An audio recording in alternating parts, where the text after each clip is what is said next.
deterren atau efek bahasanya tidak terjadi pengulangan, ya kita akan kendaraan yang melakukan balap liar, knalpot brong kita akan amankan selama 3 bulan. Oh, jadi Balapan liar itu pasti kita amankan. Itu ada pidananya, ada hukuman kurungannya, kalau tidak salah sekitar sebulan atau 2 bulan, dan denda maksimal itu 3 juta. Jadi itu pasti akan kita kenakan denda maksimal. Oh, Masif. Mungkin kalau saya bisa katakan sehari itu sekitar 20-30 tilang yang dikirimkan kepada pelanggar. 20 sampai 30. 20 sampai. Assalamualaikum warahmatullahi wabarakatuh. Hari ini kita langsung berkunjung seperti saya bilang tadi bahwa kita langsung berkunjung di Mapolres Penajam Pasir Utara, yaitu di Satlantas Polres Penajam Pasir Utara bareng dengan Kasat Lantas langsung. Nah, ini dia Pak Kasat Lantas, dipanggil Pak Rido ya? Rondi. Iya. Oh, Pak Rido. Saya ingat Pak dulu Kasat ada juga namanya Pak Rido dulu. Betul. Nah, hari ini Pak Kasat, aktivitas rutinitas hari ini apa itu Pak Kasat? Jadi untuk hari ini kita banyak kegiatan biasa di hari Senin. Yang pertama tadi yang jelas rutinitas dari pagi hari, anggota sebar lebar dari titik 0 km pelabuhan sampai dengan Petung atau Silkar, itu melaksanakan PH pagi atau gatur pagi. Oh, itu yang lagi berjejer banyak tuh Ya, Pak Kasat. itu selalu setiap hari kita laksanakan rutinitas setiap pagi. Anggota Satlantas PPU itu pasti melaksanakan gatur pagi. Apa namanya Pak? Gatur pagi Gatur pagi. atau PH pagi. Jadi gatur pagi itu bukan mau nilang ya, ini mesti ditahu. Tapi bukan berarti tidak menilang baru tidak taat. Jadi yang paling utama itu ketika ada Pak Polisi bukan berarti, tapi menjaga bagaimana masyarakat itu betul-betul bisa aman dalam saat berkendara. Itu Pak Kasat. Pak Kasat, saya datang ke sini eksklusif untuk bisa langsung ngobrol dengan Kasat Lantas. Ada beberapa hal yang cukup ramai di tengah masyarakat kita. Jadi perbincangan mungkin ada 5 pertanyaan dulu yang mungkin Pak Kasat bisa jawab. Yang pertama mungkin Pak Kasat izin, kami dari tim Sampul Said itu merancang sejauh mana, bagaimana gambaran tingkat kecelakaan lalu lintas di PPU dan faktor apa yang paling dominan menjadi penyebabnya, Pak. Oke. Nah. Jadi mungkin Mas Said saya jelaskan terkait laka lantas di PPU itu secara global itu turun. Artinya dari tahun ke tahun itu turun, namun namanya kecelakaan lalu lintas itu fluktuatif. Oh, turun naik ya? Iya, kadang di bulan ini naik, bulan depan turun. Artinya karena kita tidak pernah tahu kapan laka lantas terjadi. Namun kalau secara tren, tadi trennya tiap tahun menurun. Tiap tahun menurun. Namun beberapa yang tadi yang ditanyakan, seberapa banyak sih kecelakaan di PPU? Iya. Yang jelas untuk sampai saat ini, sampai dengan bulan November itu sekitar ada 60 kecelakaan. Ada 60. Artinya dari beberapa Polres sejajaran Kaltim termasuk rendah. Per 60 kan kurang lebih setiap bulan hanya 5 laka lantas. Itu pengaruh ya, salah satunya dengan cara konsep yang Bapak lakukan menabur semua anggota Bapak karena biasanya pagi kan padat ya, Pak. Iya, betul. Pagi itu yang agak padat dan itu rentan, Pak, ya. Apalagi anak-anak sekolah. Iya, betul. Pak Kasat, minta izin sebelumnya. Yang paling dominan kalau dari ya laka-laka kecil itu didominan pelanggaran apa ini? Yang jelas kalau yang paling dominan pasti sepeda motor. Kemudian tren umurnya itu tren jenis kelaminnya itu laki-laki. Tren umurnya itu usia produktif, sebenarnya sangat sayang sekali, di antara 25 sampai dengan 40. Usia produktif ya? Ya. Kemudian faktor yang paling dominan yang jelas manusia itu karena kelalaian. Tapi menarik sih Pak, didominasi oleh laki-laki. Ya. Padahal maka mindset kita kan itu ada opini juga bahwa ibu itu penguasa jalanan. Nah, ini terbantah ya. Terbantah ternyata ya mama itu tidak mendominasi pelanggaran atau terjadinya laka. Ini ya karena yang lain mengalah. Oke Pak Kasat, saya lanjut di pertanyaan kedua. Banyak warga yang menyoroti perilaku berkendara resiko terutama di kalangan remaja, Pak. Banyak anak-anak kebut-kebutan. Terus kan apa langkah konkret yang dilakukan teman-teman lantas sejauh ini? Karena ini bagian dari aduan-aduan Ya, yang kami betul. rangkum, Pak. Yang jelas kalau kami artinya selalu melaksanakan patroli. Patroli itu hampir setiap jam, setiap waktu lah. Kalau saya lihat monitor di laporan anggota itu kan pagi, siang, malam itu selalu ada anggota yang melaksanakan patroli. Artinya kalau saya berasumsi ya, atau dilaksanakan penelitian, itu kebanyakan anak-anak yang melakukan tadi kebut-kebutan, balapan liar, itu biasanya mereka di saat kita nggak patroli atau di saat kita sedang muter atau kemana, nah itu hilang.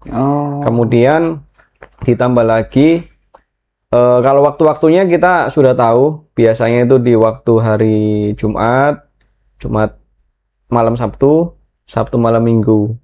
Untuk tempat-tempatnya pun yang sering kita patroli, yang pertama itu di daerah Runja Bupati, Lang situ. Di situ tempat trek-trekan mereka ya? Ya, kemudian di daerah pantai sana, Tanjung. Atau Salolowang.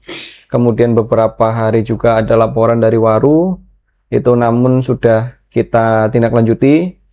Artinya kita perkembangan pada saat kita akan turun, ya sudah dihimbau oleh Babin Kamtibmas.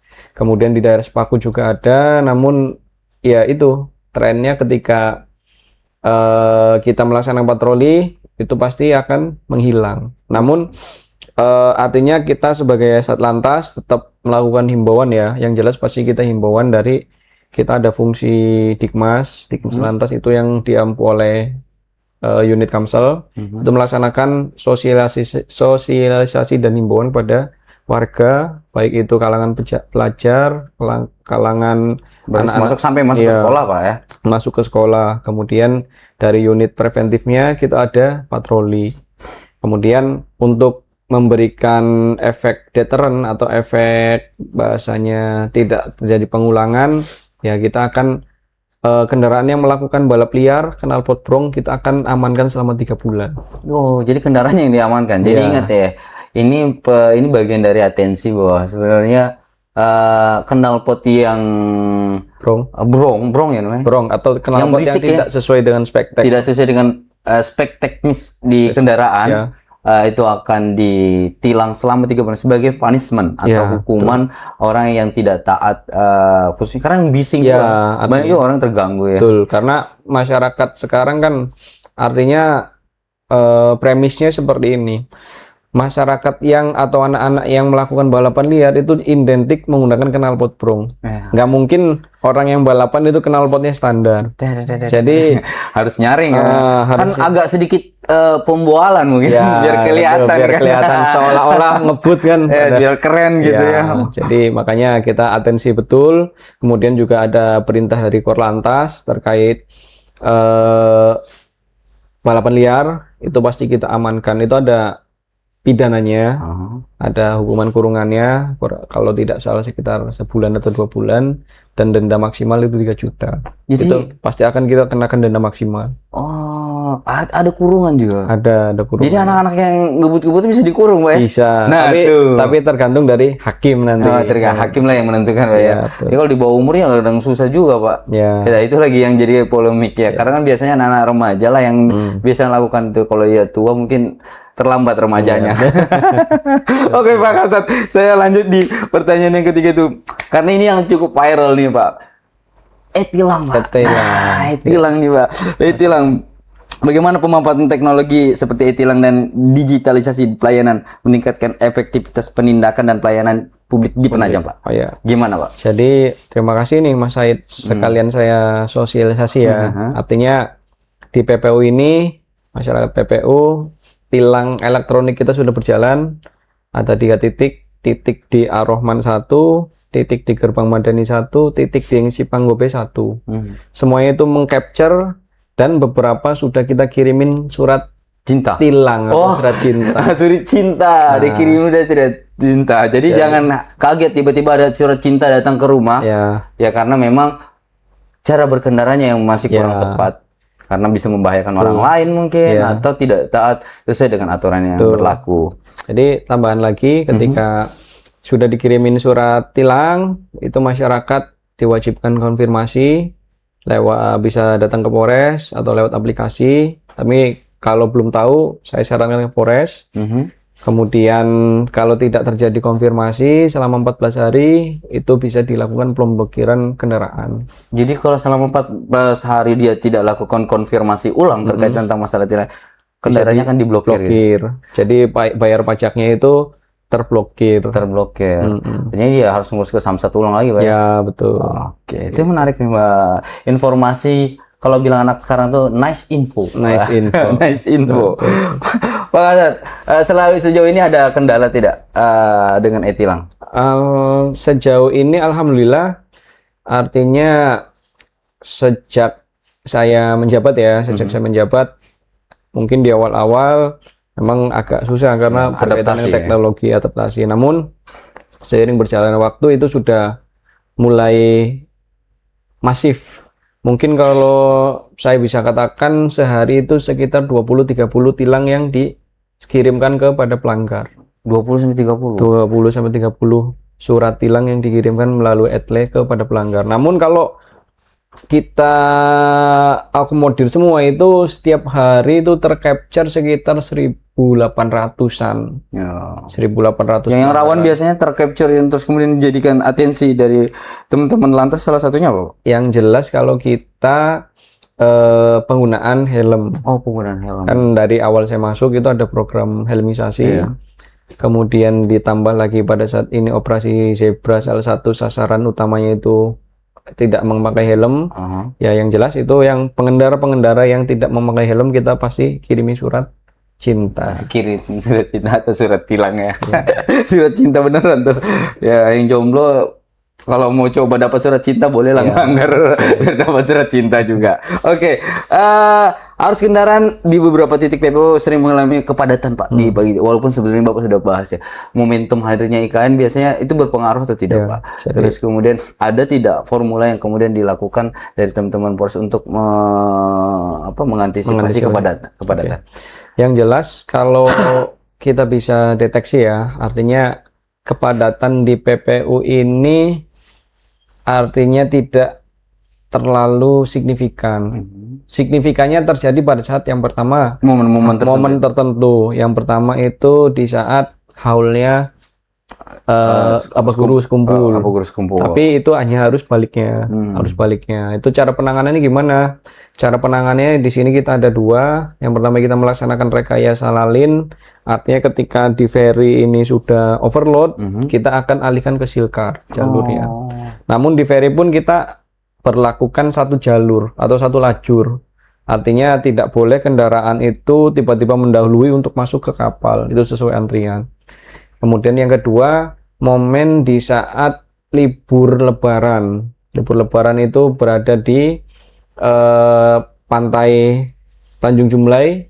Itu alhamdulillah, namun ketika kita sudah antisipasi dengan rekayasa lalin, tidak terlalu mengakibatkan kepadatan. Kemudian yang ketiga di daerah IKN. Di daerah IKN ini biasanya terjadi pada saat hari-hari libur besar. Karena banyak orang dari luar juga ya. Namun kita terbantu karena jalannya IKN itu sudah lebar, sangat lebar sekali. Jadi ketika di rest area sudah overload, kita bisa masukin ke sepanjang jalan IKN. Tentunya kita koordinasi dengan otorita. Mantap, Pak Kasat. Sudah konkret banget. Ini yang terakhir ini, Pak Kasat. Nah, seperti yang Pak Kasat sampaikan tadi bahwa ya upaya untuk kemudian memberikan itu kan karena menjaga lalu lintas ini kan bukan hanya bicara tanggung jawab teman-teman di Satlantas, tapi ini tanggung jawab semua pengendara. Ya. Bahkan semua masyarakat kita yang ada di PPO atau secara umumnya semua masyarakat yang ada yang menggunakan fasilitas aktivitas di jalanan atau jalan raya. Upaya Pak Kasat kan sering lakukan aktivitasnya, kami juga memonitor aktivitas sosialisasi yang dilakukan teman-teman lantas, baik itu di sekolah atau di tempat-tempat yang memang penting untuk dilakukan. Seberapa besar efeknya, Pak? Yang jelas kalau efeknya itu sangat besar sekali ya, ketika kita melaksanakan sosialisasi, kemudian ada program Polantas Menyapa. Itu Polantas Menyapa itu artinya sudah menjadi setiap hari lah, rutinitas setiap hari. Itu tadi gatur pagi itu sekalian sosialisasi yang ke sekolah-sekolah itu juga ada. Kemudian Polantas Menyapa itu juga ada. Kemudian kita laksanakan operasi tadi dari awal, operasi keselamatan, patuh dan zebra. Itu artinya tidak serta-merta kita pada saat operasi itu menindak, namun kita edukasi-edukasi yang bersifatnya menimbulkan kesadaran dari masyarakat itu selalu kita laksanakan, karena lalu lintas ini sebuah urat nadi perekonomian. Jadi ketika ada salah satu yang terputus, itu efeknya menjadi efek domino. Makanya kami selaku dari Satlantas, ya ayolah kita sama-sama mengajak kepada masyarakat, kepada stakeholder terkait, ya kita jadilah minimal jadi polisi untuk diri sendiri. Gitu. Jadilah polisi untuk diri sendiri, jadilah polisi untuk keluarga, jadilah polisi untuk masyarakat sekitar. Gitu. Poin itu benar deh.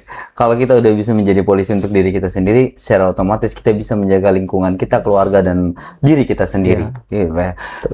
Poin yang paling besar bahwa hari ini teman-teman Lantas sudah berupaya semaksimal mungkin untuk kemudian memberikan pelayanan terbaik. Tinggal bagaimana masyarakat menyambut ini dan sama-sama bersinergi untuk kemudian menjaga kondisi kita, wilayah kita, terkhusus bicara tentang pada saat berkendara. Ya. Oke. Mungkin itu Pak Kasat. Saya ucapkan terima kasih banyak. Mudah-mudahan di momen nanti kita bisa ketemu lagi dengan Pak Kasat dan bisa diskusi lanjutan. Ini eksklusif dari Sampul Said bareng dengan Kasat Lantas Polres Penajam Pasir Utara. Saya Hasan undur diri bareng dengan Pak Rondi. Undur diri, billahi taufiq wal hidayah. Assalamualaikum warahmatullahi wabarakatuh. Waalaikumsalam warahmatullahi wabarakatuh.